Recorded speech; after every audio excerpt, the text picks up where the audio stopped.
achiever ng kanyang high school batch si Sheena. Mapa-academics o school contest, lagi siya ang top 1. Kaya naman proud na proud ang kanyang nanay Minerva. Pero ang inaakala nilang most promising at voted most likely to succeed, medyo naligaw ng landas dahil lang sa isang maling desisyon. Tungkol dyan ang tampok nating kwento dito lang sa Tadhana. Congratulations, Sisi! Pinalakpakan ka talaga ng mga tao sa sagot mo sa Q&A. Kung hindi ka lang nadali sa fundraising na 30% ng criteria, ay, for sure, ikaw ang mananalo doon. May naaamoy ka ba? Parang nakakaamoy ako ng talunan. Okay lang yan. Ganda-ganda mo nga eh. Okay lang yun. Babawi tayo.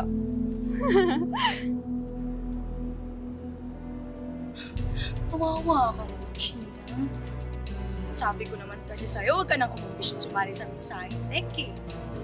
Kasi hindi mo afford. Kaya mo tuloy. You look like cheap trash na galing lang sa bundok ng basura. Ewan ko ba dito? Kadiri, di ba? For your information, huwag ka na lang sumali ulit sa mga pageant kasi hindi ka bagay doon.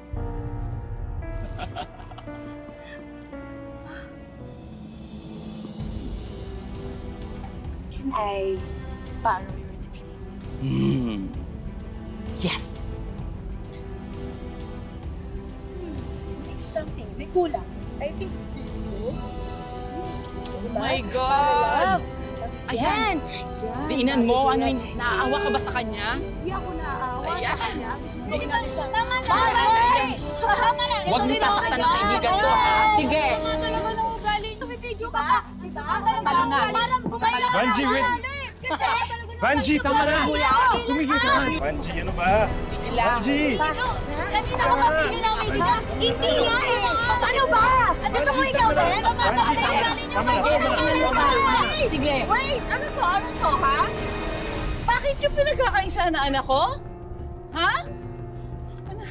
You're okay? I'm okay. Sa akin eh. Hayaan mo na sila, Mami. Kasi hindi lang sila marunong tumanggap ng pagkatalo. Oh, really? Sheena, ano naman ang panama mo sa anak ko? Look! Bukod sa mas matalino, mas maganda sa yung anak ko. And, oh! Look at your outfit!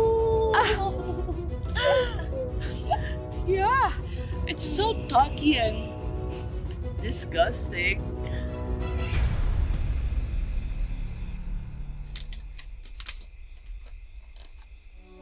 Oh, paano kaya ba't mukha kayong kinuyog? Ay naku, tita. Yung impactitang mortal enemy ni Sheena, inatake na naman siya. Siya na nga yung nanalong Miss Scientech. Pinapaktapakan niya pa rin yung pagkatao ng sisi ko. Sumusobra na yung Vanji na yan, ha? Ako, pasalamat siya. Wala ako sa pageant kundi kinalbo ko yung batang yun.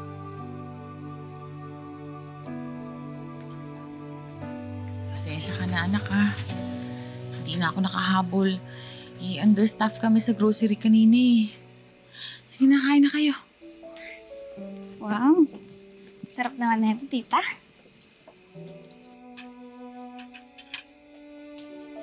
Na? Tama naman po si Vanji eh. Bakit ba ako sumali dun sa pageant? Hindi naman ako pang beauty queen. Wala lang kasing possible scholarship grant yung ilalaban sa division level. Hindi naman ako sasali dun eh. Hindi naman ako magpapadala sa mga classmates ko. Anak, karapat-dapat kang sumali doon. Alam mo kung bakit? Hindi ka lang maganda, mabait at matalino ka pa. Aba, paano ka ata sa akin? Di ba? Kung scholarship lang ang iniintindi mo, di bali na.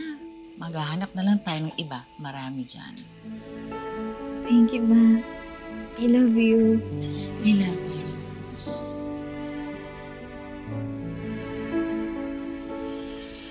anak. Oh, Bet!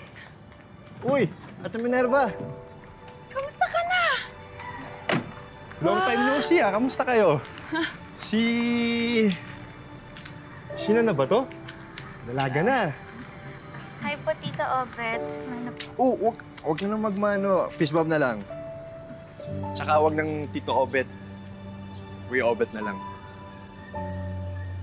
Nako, ang anak ko, mabuti na lang. Naaalala mong dumalaw. Magpipitong taon ka rin hindi napasyal ah. Akala ko nakapag-asawa ka na ng Serena. Ay, siya nga pala, Minerva. Gina, congratulations. Nanalo yung anak mo sa beauty pageant sa school.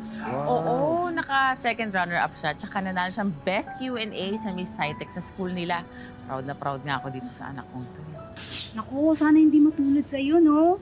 Naalala ko nun, di ba? Mahilig ka mag-Rena Elena, tapos munti ka pang sumabak sa Miss San Roque. Kaya lang nabuntis ka eh. Kala ko nga tuloy-tuloy na yun sa Binibini Pilipinas, pero nadali ka ni Brian. Aling Cora, alam di bale po, itong anak ko matalino po kaysa sa akin. Hindi po siya tutulad sa akin. Nay, tara na. Pasok na sa mga. Sige, congrats ha. Para sa inyo, Ate Minerva, chocolates. Ito mga kaibigan mo.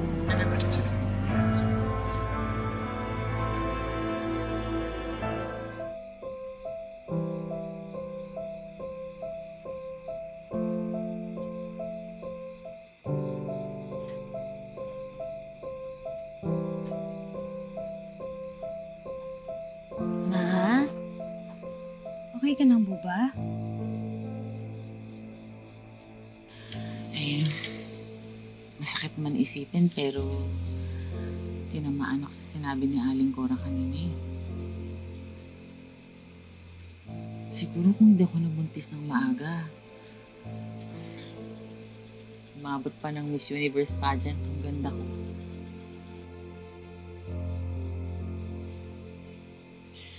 Pero alam mo anak, hindi ako nagsisisi. Kasi ikaw ang anak ko. Mabait at mabuting bata.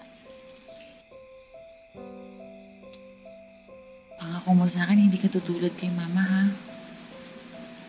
Huwag ka mag-aasawa ng maaga. Tuparin mo muna mga pangarap natin.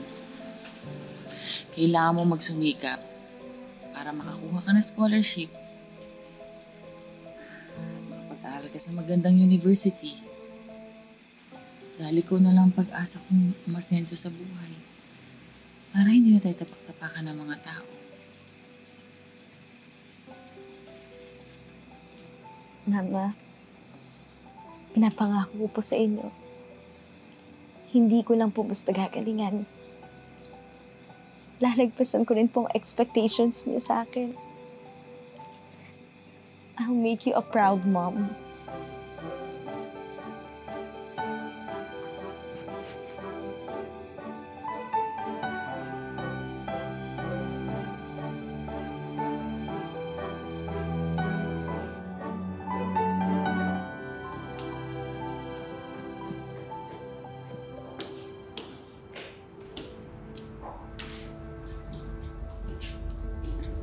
Wow! Wow! Ranji! Wow! Painom nga ako. Gina! Wag! Gina! Ay, nabuhusan na nga juice! Gina! Ranji, ano ba ginagawa mo? Gina, ano ba to? Ano ba, Ranji? Ranji, ano ba? Ranji, ano ba ginagawa mo? Gina, alam kong nakumusan kita sa pageant, pero sobrang grabe ka naman. Wala naman akong ginagawa sa'yo eh. Hindi ko po ito ginawa sa kanya. Siya po yung may gawa nito sa sarili niya. Nananahimik po ako dito, ma'am. Tapos bigla niya po akong binuhusan, ma'am. Gina, huwag mo naman akong gawing baliw. Ginawa mo to sa akin, umamin ka naman. Pati buhok niya ako. Ma'am, maniwala po kayo sa akin. Ginawa niya po ito sa sarili niya. I'm so disappointed. Wala kasi itong mabait eh. Ang tingnan mo, mamo. Natapon pa yung pagkain namin. Gusto lang namin siya kamustahin. Marky, sabihin mo naman yung totoo. Marky! Yung totoo, ikaw may gawa nito! Kitang-kita ko, ma'am. Kitang-kita ko po na inaway siya ni Sheena. Miss Vergara, pumunta ka sa faculty room. Sumunod ka sa akin. Sheena, Tito Obet? sabing wag ng tito eh. Kuya Obet na lang. Saan ka papunta? Pauwi na po. Okay ka lang ba? Bakit parang namamagayang mata mo? Sabay ka na sa akin, pauwi na rin ako. Hindi na po nakakahiya. Shh! Sa akin ka pa nahiya. Sabay ka na, along the way naman eh. Tara.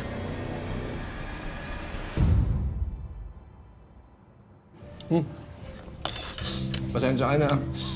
Hindi ko napansin na hindi pala ako nagla-lunch at breakfast. Dahil ko kasi kinasikaso eh. Okay lang. Ano rin po nakakaaliw nga eh. Para po ako nanonood ng live mukbang. Sige, kumahiya. Kain ka na rin. Kung may gusto ka pa, order ka lang ha. Teka. May nangyari ba sa'yo kanina? Bakit parang ang lungkot mo? May nangyari ba sa school? Kasi po yung isa kong kaklase, pinag-iinitan po ako lagi. Katulad po kanina, sabi niya po sa teacher namin, binuhusan ko raw siya ng orange juice, ng toyo, tapos sinabunutan ko raw po siya. Eh, hindi naman po totoo yun. Nananahimik lang ako, nagre-review. Pero ayun, ginawa niya po yun sa sarili niya para magmukhang binubuli ko po siya. Nakairita nga eh. Ang lala naman pala nung kaklase mo. Anong pangalan niyan? Alam mo, naiinggit lang yan sa'yo. Gusto mo upahan ko? Sabihin mo lang sa akin. Ay, huwag na po. Huwag na po natin siyang pag-aksayahan ng oras. Ang nag-worry lang po ako is, kanina po kasi pinatawag ako sa guidance. Kapag ulit pa raw po yung ganun, tatawagin na raw po si Mama. Ayoko naman pong umabot sa ganun.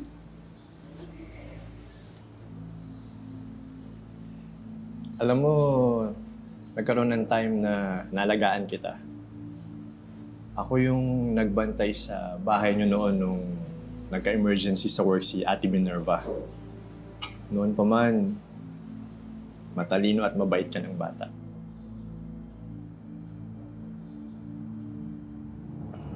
Kaya, kung kailangan mo ng makakausap o taong didepensa sa'yo, nandito na yung Kuya Obet mo, ah.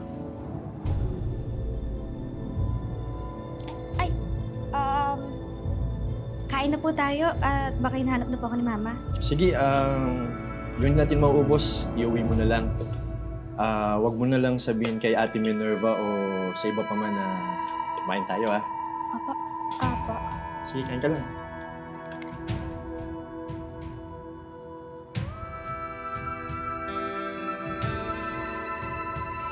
Class, I am proud to announce our school representatives for Science Fair that will be held at San Roque Auditorium next week. The winner will represent San Roque sa regional level. Miss Banji Gonzalez and Miss Sheena Vergara. Please give a round of applause for our two lovely and smart ladies.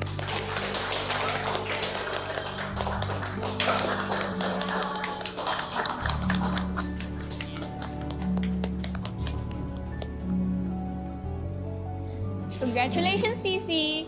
Baka sa Science Fair ka makahanap ng possible scholarship grant.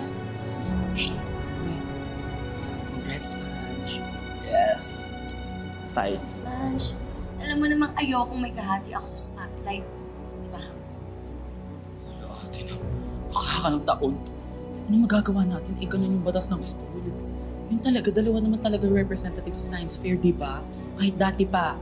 Kaya na yan, te, ilaban mo na lang.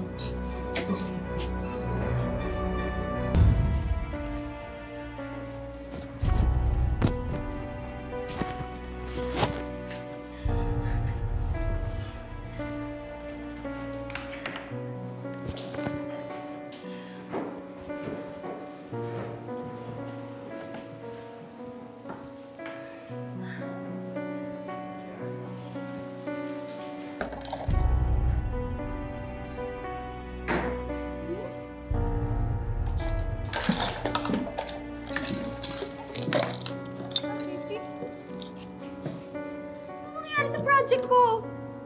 Oh no! What happened? Sino ako? What happened? Sheena, no worry, okay? Gagawa namin ng paraan to. Wait lang, wait ka na dito. Pre, tara. Walang paraan. Sheena, wait lang ah. Okay lang yan. Maayos pa yan, no? Dikit-dikit nyo lang ganun. Diba? Diba? No? Oh, baka ito, baka pwede, baka dito sa ulo mo. Ayun. Uy! Tama na, Margie. Tama na. Tama na! Diba? Magalit ka kasi! Magalit ka! Lumaban ka, ano? Ha? Ganyan ka na lang? Ha? Di ba matama ka malandi ka? Alam mo, talaga akong ginagawa kay Ganji.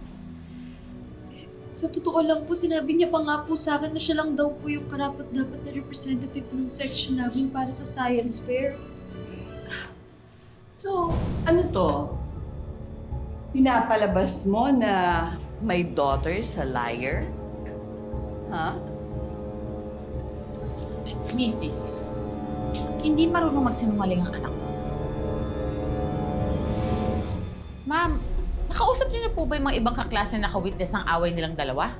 Mrs. De La Cruz, kakampi po ni Sheena yung mga kaklase ko. Pinapakopya niya po tuwing exam. Actually, ako pa nga po yung tihado dito eh. Nakaka-stress lang po kasi science fair ngayon. Imbis na nandun ako, nandito ako sa office at nag-e-explain. Ganyan ba talaga pinalaki ang anak mo? Ha? Well, kung sa bagay, paano nga ba naman lalaki na matino yan? Eh wala namang tatay na gumagabay sa kanya. Walang niya ka! Mami! Sobra na kayo ng anak mo! Ulat niya! Ewan ko! Ikaw kasi! Kinama na po yan! Kainin mo yan! Yan ang bagay sa tayo mo! Demonita! Dalawa na anak mo! Mami!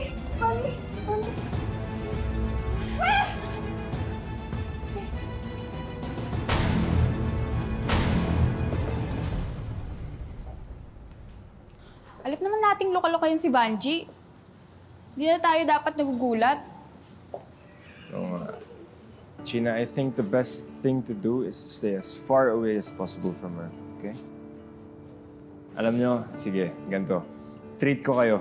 Kahit ano, gusto nyo mag-movie, mag-date tayo, kain tayo sa labas, ano? Wow, ayun naman pala eh. Ano? Tara na! Tara?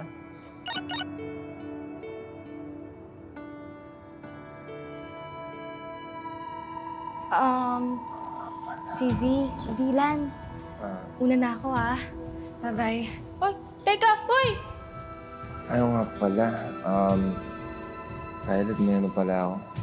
May schedule pala ako mamayang 5 p.m. Sige, una na ako Ha? Hindi kaya magda-date sila kaya ayaw ko isama?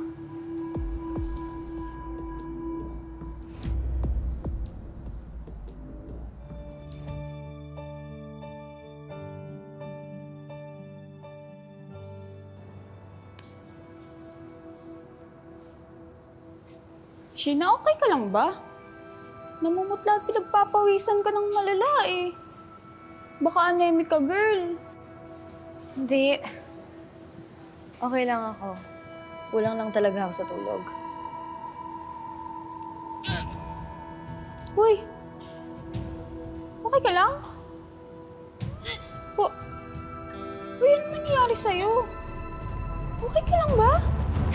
Okay lang ako. Tara na.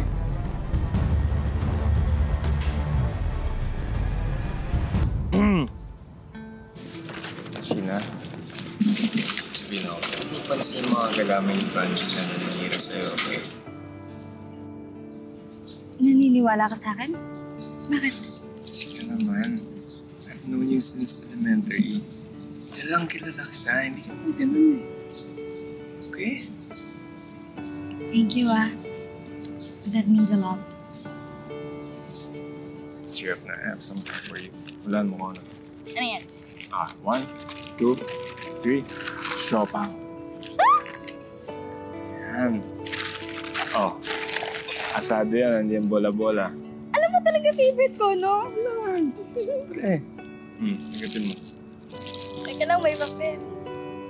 Makainin mo naman yung papel. Ang sarap! Sarap ba? Siyempre, bago pili ko yan, mainit. Step talaga. Sina na yan no? Ayaw pa awat, oh. Di pa naman papadilang inaangkin. Lak, paano naman niya aagawin ang taong hindi mo sa'yo? Gusto mo sa pakin? Bakla ka, napaka-violente mo naman. Sobrang OA mo, ina-eme lang kita, ate. Kalma, meron ka ba ngayon?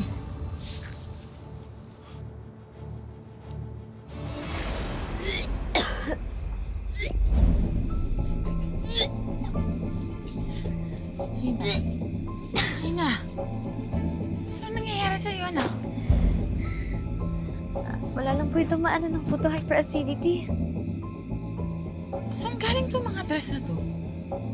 Pati may mga gamit ako nakita sa loob ng bahay, hindi ko naman naaalala ang binili natin. Saan ang galing yung mga yun? Ma, yung dress po na yan, pinag-ipunan ko po yan. Yung bag, pinatago lang po ni Violet. Tsaka baka din po ba pinapakailaman mga gamit ko? Naglagay ako ng mga malilinis sa damit sa cabinet, kaya napansin ko. Sige na, Ma.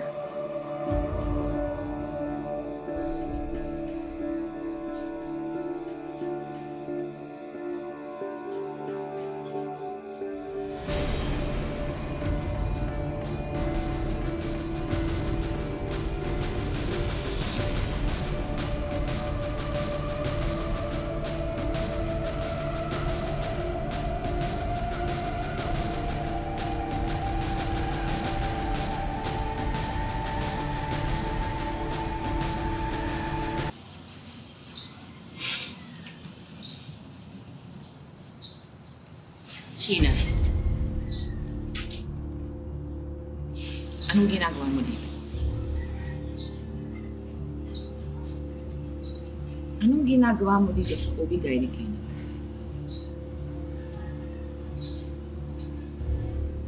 Ang simple ng tanong ko, sagutin mo! Anong ginagawa mo dito?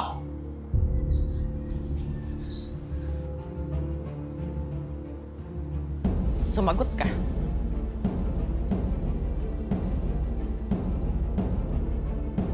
Leche Casina! Magsalita ka! Buntis ka mo! I'm sorry. Patawarin mo ako. I'm sorry. Patawarin mo ako. Leche kang bata ko! Lahat binigay ko sa'yo! Ha? Kahit nag-iisa lang ako! Ha? Bakit ka nagaganyan? Umiyo ka! Umiyo ka! Sinong tatay nang dinadala mo? Ha? Kaklase mo? Chatmate? Teacher? Sino? Sumagot ka!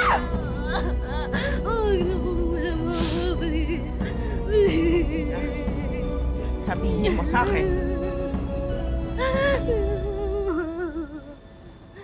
Huwag na po muna, Mama, please. Sino? Ama ng dinadala mo?